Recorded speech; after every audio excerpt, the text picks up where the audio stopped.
Electronic യന്ത്രത്തിൽ voting രേഖപ്പെടുത്തുന്ന വിവിപാറ്റിലെ 100% സ്ലിപ്പുകളും എണ്ണണമെന്ന് ആവശ്യപ്പെട്ട് നൽകിയ ഹർജി സുപ്രീം കോടതി തള്ളി. ജസ്റ്റിസ് സഞ്ജീവ് ഖന്നയും ജസ്റ്റിസ് ദീപങ്കർ ദത്തയും അടങ്ങുന്ന രണ്ടംഗ ബെഞ്ചാണ് വിധി പുറപ്പെടുവിച്ചത്.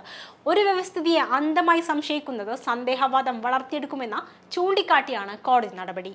വിവിപാറ്റ് സംവിധാനം വഴിയുള്ള പേപ്പർ സ്ലിപ്പുകൾ ഉപയോഗിച്ച് ഇവിഎമ്മുകളിൽ ഇടുന്ന ഓരോ വോട്ടും ക്രോസ് വെരിഫിക്കേഷൻ ചെയ്യാൻ നിർദ്ദേശിക്കണമെന്ന് ആവശ്യപ്പെട്ടാണ് സുപ്രീം കോടതിയിൽ ഒരു കൂട്ടം ഹർജികൾ നൽകിയത്. നിലവിൽ എല്ലാ നിയമസഭാ മണ്ഡലങ്ങളിലും ക്രമരഹിതമായി തിരഞ്ഞെടുത്ത 5 ഇവിഎമ്മുകൾക്കാണ് ക്രോസ് വെരിഫിക്കേഷൻ നടത്തുന്നത്. ഹർജികൾ പരിഗണിച്ച് സുപ്രീം കോടതിയുടെ രണ്ടംഗ ബെഞ്ച് അർത്ഥവത്തായ വിമർശനം ആവശ്യമാണെങ്കിലും തെളിവുകളുടെ അടിസ്ഥാനത്തിലാണ് കോടതിയുടെ നടപടിയെന്നും കൂട്ടിച്ചേർത്തു. ജനാധിപത്യം എന്നത് എല്ലാ തൂണുകൾക്കിടയിലും ഐക്യവും വിശ്വാസവും നിലനിർത്തുക എന്നതാണ്.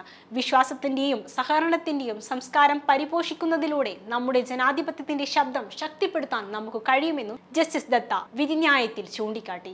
അതേസമയം തിരഞ്ഞെടുപ്പ് കമ്മീഷനോട് സുപ്രീം കോടതി ചില നിർദ്ദേശങ്ങൾ പുറപ്പെടുവിച്ചു. ചിഹ്നങ്ങൾ ഇവിഎമ്മിൽ കയറ്റിയ ശേഷം സിംബൽ ലോഡിംഗ് യൂണിറ്റ് സീൽ ചെയ്ത് കണ്ടെയ്നറുകളിൽ സൂക്ഷിക്കണമെന്ന് കോടതി പറഞ്ഞു. സ്ഥാനാർത്ഥികളും അവരുടെ പ്രതിനിധികളും മുദ്രയിൽ ഒപ്പിടണം.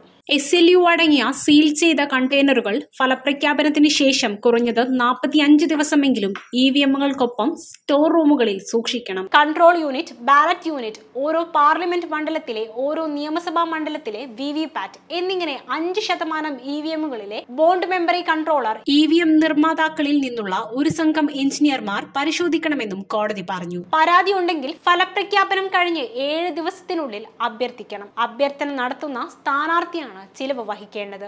ഇവിഎമ്മുകളിൽ കൃത്രിമം നടത്തിയതായി കണ്ടെത്തിയാൽ ചിലവ് തിരികെ നൽകണം. നേരത്തെ ഹർജി പരിഗണിച്ചപ്പോൾ തന്നെ തിരഞ്ഞെടുപ്പ് നിയന്ത്രിക്കാനുള്ള അധികാരം തങ്ങൾക്കില്ലെന്നും ഭരണഘടനാപരമായ അതോറിറ്റിയായ തിരഞ്ഞെടുപ്പ് കമ്മീഷന്റെ പ്രവർത്തനം നിയന്ത്രിക്കാനാവില്ലെന്നും സുപ്രീം കോടതി വ്യക്തമാക്കിയിരുന്നു. കേവലം സംശയത്തിന്റെ അടിസ്ഥാനത്തിൽ പ്രവർത്തിക്കാൻ കഴിയുമോ എന്നും ചോദിച്ചിരുന്നു. പ്രധാന ഹർജിക്കാരായ അസോസിയേഷൻ ഫോർ ഡെമോക്രാറ്റിക് റിഫോംസിന് വേണ്ടി മുതിർന്ന അഭിഭാഷകൻ പ്രശാന്ത് ഭൂഷണാണ് ഹാജരായത്.